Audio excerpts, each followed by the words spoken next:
Tonight at 6 p.m. Eastern over on Jaguar Gator 8, a new college football video drops. In this video, we'll talk about a bizarre incident involving Nebraska football in the 1970s. And now, on with our feature presentation. Did anyone see this coming with the Tampa Bay Buccaneers at all? Because in terms of form, it's hard to find too many teams worse than the Bucs right now, who after a 2-0 start, have skidded tremendously by losing 5 of their next 6 to drop to 3-5, marking the first time ever that a Tom Brady-led team is 2 games below 500. And this doesn't feel like previous Brady-led teams that had a slump here or there, and you don't panic because you think to yourself, at the end of the day, they've got Tom Brady. They'll figure it out. They always do. This feels different. The Buccaneers look genuinely horrible and look completely lethargic out there. And their 27-22 loss yesterday to the Baltimore Ravens, which was not even that close, is a prime example of that. Because it's honestly hard to find one thing that the Buccaneers do well. Tom Brady is playing some of the worst football of his career, even if the stats might not show it, and he's unable to push the ball down the field or get into rhythm with his receivers. Byron Leftwich, much like he did in Arizona when he was their offensive coordinator, looks completely in over his head, and looks completely lost without Bruce Arians by his side. I love the guy, but he is not a good offensive coordinator. His plays are entirely too predictable, and by the time you're watching this video, there's a chance that Leftwich might not even have a job anymore. The defense is bad, and linebacker Devin White might be the worst starting linebacker in the NFL. I mean, by God, he's been bad all season, and yesterday was a masterclass of how not to play the position. The team is poorly coached, and Todd Bowles seems like he's learned nothing from his first stint with the New York Jets, as his clock management and in-game skills have been nothing short of abysmal. And of course, as you've been watching this whole time, the Buccaneers cannot run the football. It's not that they don't run the football, it's that they try, and they just flat out stink at it. On paper, the Buccaneers shouldn't be this bad in the ground game. I love Rachaad White coming out of college, as he was one of the few bright spots on Arizona State's offense last season. And Leonard Fournette has his moments, as shown from time to time in Jacksonville, and shown during his time in Tampa, especially in the playoffs. But it's just been awful. Call it bad play calling on the part of Leftwich that makes it incredibly obvious when the team is running. Call it bad vision on Fournette's part, which has plagued him throughout his career. Call it bad blocking. Call it not utilizing White properly. Call it whatever you want. But you can't deny that the running game has been nothing short of awful. And if you don't believe your own 2 eyes, believe the numbers. Through 8 games, the Bucs are averaging just 3 yards per carry and have just 495 rushing yards, coming out to less than 62 yards per game. Both of these totals entering Week 8 were dead last in the league by a fairly comfortable margin. And anytime they need a big run, whether it's a 2-point conversion last night to cut it to a 3-point game, or a 4th and 1 toss to Leonard Fournette last week against Carolina, or a 4th and 1 play against Atlanta a few weeks ago, they can't get it. I mean, for crying out loud, they had a game against the Chiefs where they had 3 rushing yards total. That should not be possible. And last night was another one of their signature running struggles. Because last night, whereas the Ravens were able to run the ball down Tampa's throats, picking up 231 yards, the Bucs had just 44 rushing yards on 15 carries, averaging less than 3 yards per carry, and bringing their already abysmal yards per carry average down even more. The leading rusher was Leonard Fournette. He had 24 yards. For some perspective, there were 5 players on the Ravens that got a carry for them. All 5 of them, Gus Edwards, Kenyon Drake, Lamar Jackson, Devin Duvernay, and Justice Hill, had more rushing yards than Fournette did. And again, Fournette was the leading rusher on Tampa. It was that bad. So I did some digging, because I've seen bad run games before, but this seems abnormally bad. How bad are the Tampa Bay Buccaneers at running the football, from a historical standpoint? And what does this mean for the Bucs going forward as they try to turn their season around and make a push for the playoffs, which isn't out of the realm of possibility by default just because of how bad the NFC South is? Well, I found my answer. And if you're a Buccaneers fan, you're not going to like this one bit. Because not only are the Tampa Bay Buccaneers historically bad, but history says that it's going to be a long and painful second half to the season, and that Howard Jones is wrong when he says that things can only get better. Here's the criteria that I looked at, and it's pretty straightforward. Number one, I wanted to look at teams that, through 8 games, the traditional halfway point in the season, average 3 yards per carry or less, which is what the Bucs are doing right now. Their average of 3 yards per carry is the worst in football, with the league average being 4.5 yards per carry, and with the worst team not named the Bucs, the Los Angeles Rams, averaging 3.4 yards per carry. So the second worst team is still half a yard better than the Bucs are. And number two, I wanted to look at teams that through 8 games had less than 500 yards rushing. In other words, I wanted to look at teams that had an abysmal average and an abysmal total, where you can't run the football and you can't even pick up yards doing so, even if you try to run it and get yards on sheer volume. So far, the Bucs have 494 rushing yards, which even though they played 8 games, is worse than every single team in football minus the Los Angeles Rams, who have only played 6 games and have 2 games in hand. From there, I wanted to look at 2 things. Number 1, did the running game get better over the second half of the season? Did you improve on your historically bad average? And number 2, did the team get better over the second half of the season? Are you having trouble winning games down the stretch since you can't run the football? Or did that not seem to matter? In other words, with teams to be this bad at running the ball, I wanted to look at what that meant over the second half of the season for them, and whether the Bucs should be even more concerned than they already are. And in the entire history of professional football, so the NFL and even the AAFC, excluding the Bucs, there have been 5 teams to start a season this poorly, where they averaged 3 yards per carry or less, and where they had less than 500 yards rushing. Let's just say it did not end well for any of them. Again, it's a sample size of 5, so by no means is it statistically significant, but considering the teams on this list, the fact that there are no outliers, and the fact that every single team went on to struggle tremendously down the stretch, it's not exactly good company to be in.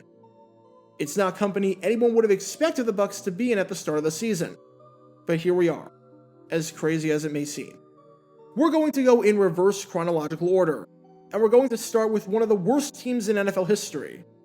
Because prior to the Bucs, the last team to be this bad at running the football and fit both of that criteria was the 2000 San Diego Chargers, who you can learn more about by clicking the card in the upper right corner. Through the first 8 games of the season, the Chargers had just 482 rushing yards and averaged an abysmal 2.9 yards per carry. You can see why they drafted LaDainian Tomlinson with their first-round pick in the ensuing NFL draft, because their running game before he got there was ugly with a capital U. They didn't have a single game with over 100 yards rushing in that stretch, and most infamously, in a 15-13 loss on Sunday Night Football to the Oakland Raiders, they had just 29 rushing yards on 20 carries, averaging less than 1.5 yards per carry. Did things improve for the Chargers over the second half of the season? Not really. Over their next 8 games, they had 580 rushing yards, so they increased their output from 60 yards per game to 72 yards per game, and they went from 2.9 yards per carry to 3.2 yards per carry. Both of these totals were still bad, and ranked 28th in the league out of 31 teams over the second half of the season, but at least they weren't dead last like before. However, they did not win games with their lethargic running game, going just 1-7 over the final 8. Next up on the list, we go back to the 1990s, and focus on the 1991 Indianapolis Colts, led by a completely banged up and disgruntled Eric Dickerson, and no one else. You can learn more about just how bad of a team running the football the Colts were during that 1991 season, in particular, a game by Dickerson against the Detroit Lions in Week 4, where he had 17 yards on 13 carries, by clicking the card in the upper right corner. Over the first games of the season, the Colts had just 453 rushing yards on 2.9 yards per carry, averaging a mere 56 yards per game. Not only did they not cross the 100-yard mark in any of their games, but among the lowlights include that aforementioned Lions game, where as a team, they picked up 4 rushing yards all day, and averaged 0.28 yards per carry, meaning that it would have taken them, on average, 35 carries to pick up a first down. As for how they fared over the second half of the season, they were still really bad, albeit no longer historically bad. They averaged 3.6 yards per carry, ranking 22nd out of 28 teams, and had 716 rushing yards, which ranked 21st. But at least they went from averaging 56 yards per game to 89 yards per game. However, their inability to run the football destroyed them over the second half of the season, as just like the Chargers, they went 1-7 down the stretch.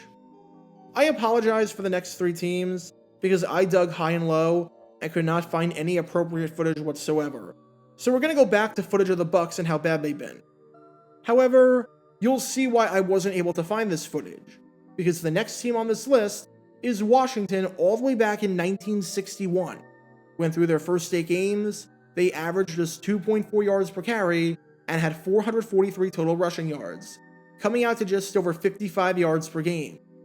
In one of their losses, an embarrassing 24-0 shutout loss at the hands of the St. Louis Cardinals, they had just 41 rushing yards on 19 carries, averaging barely over 2 yards per carry. As for how they fared down the stretch in their final 6 games, their running game did improve a bit, as they actually jumped all the way up to 3.6 yards per carry, increasing their average by over a yard, and by picking up 629 rushing yards, averaging over 104 yards per game. It's a pretty drastic improvement. However, that doesn't mean they were any good. They had the 3rd worst yards per carry average in the NFL over the second half of the season, and the 2nd worst yards per game average, and their lack of a running game hurt them tremendously, as they went just 1-4-1 to close the season. Next up, we go back to 1946 and look at the Detroit Lions, who were downright abysmal at running the ball that year, picking up just 277 yards over the first 8 games for an average of 34 yards per game, and picking up just 1.7 yards per carry. The Lions were so bad that through 3 games, they actually had negative rushing yards, as they had minus 17 rushing yards in that stretch. Over the final 3 games of the season, the running game didn't improve a whole lot, with under 30 rushing yards in 2 of those 3 games, and they went 0-3 in that stretch. They did improve their average to 2.7 yards per carry, which, while a noticeable improvement over the first part of the season, was still second to last in the league. And even though their average of 65 yards per game was nearly double what they had before, it was still dead last in the league in that stretch. And finally, we stay in 1946, but go over to the rival All-America Football Conference to talk about the Miami Seahawks. In 3 of their first 6 games, they had negative rushing yards, including a game against the Chicago Rockets, where in a stat line that doesn't seem possible, they picked up minus 28 rushing yards on 21 carries, averaging worse than minus 1 yard per carry. They were averaging 1.4 yards per carry on the season and had 293 yards total, picking up just over 36 yards per game. Over the final games of the season, they improved somewhat in that. They averaged 3.3 yards per carry, more than doubling their average, and averaging over 104 yards per game. However, despite the improvement, they still stunk, finishing 6th in the 8-team league in both of those categories over the second half of the season. And they couldn't win games with their lethargic running game, going 2-4 down the stretch. So what are the takeaways from this? And what can we expect from Tampa Bay going forward in the running game? Well, number 1, statistically speaking, it is very likely that things will improve. They will not stay this bad forever in the running game. On average, the 5 historically bad running teams through 8 games managed to improve their yards per carry average by a full yard, and all 5 teams improved significantly, so it's not out of the realm of possibility, if that holds, to see the Bucs average 4 yards per carry over the second half of the season. However, all 5 of these teams still stunk at running the ball, and were still well near the bottom of the league. Even though the Bucs averaging 4 yards per carry would be an incredible improvement, the league average right now is 4.5, and 4 yards per carry comfortably puts you in the bottom 25% of the league. So things will get better for Tampa running the ball, but they're still gonna stink at it. It's like when you're at karaoke and you see a drunk girl go up there by herself to do Party in the USA. Yes, it's better than a bunch of drunk girls going up there together and doing that song while shouting in the microphone, but it's still gonna stink. And number 2, and perhaps most concerning, not being able to run the football and having a running game so poor that no opposing defense fears it means you're not going to win games down the stretch. Plain and simple. Granted, none of the 5 teams were as good as the 2022 Buccaneers, but of the 5 teams on the list, after Game 8, they went just 5-23-1, winning less than 19% of their games. If that holds, then the Bucs are only going to win 1 or 2 more games the rest of the way. As crazy as that sounds, when you look at their schedule and how poorly they've been playing, it's not entirely impractical. Teams that have proven that they can't run the football early on, at least to this level, cannot win games down the stretch. Even with that small sample size of 5, history has made that extremely clear. In short, the Bucs' running game stinks, and while it will get better, it will continue to stink really badly. And good luck winning games over the second half of the season when your running game is this poor and is this inept. No matter how you want to slice it, even though their division stinks, and even though they have a lot of talent on paper, and even though they still have the greatest quarterback of all time in Tom Brady, the Buccaneers are in some serious trouble. Because right now, it's safe to say that the Buccaneers are the definition of a sinking ship. Get your official Jaguar Gator 9 merchandise by going to jg9shop.com, and be sure to like this video, ring the notification bell, and subscribe down below if you haven't already, as it helps the channel out a lot. And be sure to check out Twitch every Wednesday night at 9 p.m. Eastern for your chance to play NFL Trivia and win cash prizes. Link in the description below. If you want to see videos like this condensed down to 60 seconds, then follow me on TikTok at Jaguar Gator 9. To see college football videos, subscribe to Jaguar Gator 8. To see highlight videos of players throughout the history of the NFL, subscribe to JG9 Highlights. Also, special thanks to all of our Patreon supporters for helping out the channel. Your support is greatly appreciated. See how you can become a patron and request future video topics in the description below.